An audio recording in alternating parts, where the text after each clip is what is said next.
FIFA বিশ্বকাপ 2026-এ যখন স্পেনের হয়ে লামিন ইয়ামাল মাঠ কাঁপাচ্ছিলেন, তখন গ্যালারি এবং উদযাপনের মুহূর্তে আরেকটি ছোট্ট মুখ কোটি কোটি দর্শকের মন জয় করে নেয়। সে হলো লামিন ইয়ামালের ছোট সৎ ভাই কাইনে ইয়ামাল।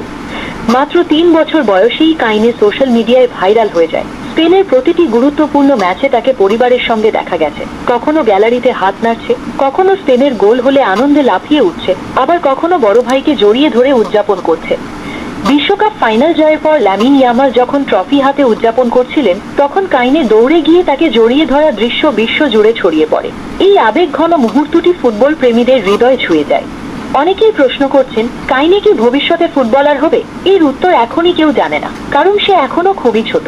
তার ভবিষ্যৎ নিয়ে নিশ্চিত কোনো তথ্য নেই। তবে ফুটবলের পরিবেশে বড় হওয়ায় অনেক সমর্থক আশা করেন একদিন হয়তো সেও ফুটবলের সঙ্গে যুক্ত হবে। এটি অবশ্যই একটি সম্ভাবনা, নিশ্চিত তথ্য নয়। লামিন ইয়ামাল নিজেও বিভিন্ন সময় বলেছেন, তার ছোট ভাই তার জীবনের খুব গুরুত্বপূর্ণ একজন মানুষ।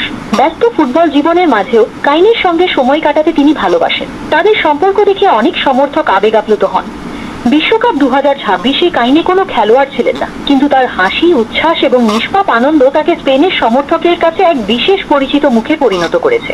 অনেক সংবাদ মাধ্যম তাকে স্পেনের সবচেয়ে ছোট সুপার ফ্যান বলেও উল্লেখ করেছে। আজ লামিন ইয়ামাল বিশ্ব ফুটবলের অন্যতম বড় তারকা, আর কাইনে ইয়ামাল সে এখনো একটি ছোট শিশু যার ভবিষ্যৎ সামনে পড়ে আছে। সে ফুটবলার হবে কিনা তা সময়ই বলে দেবে। তবে একটি বিষয় নিশ্চিত, 2026 সালের বিশ্বকাপে ভাইয়ের প্রতি তার ভালোবাসা এবং আবেগ কোটি মানুষের হৃদয় জয় করেছে।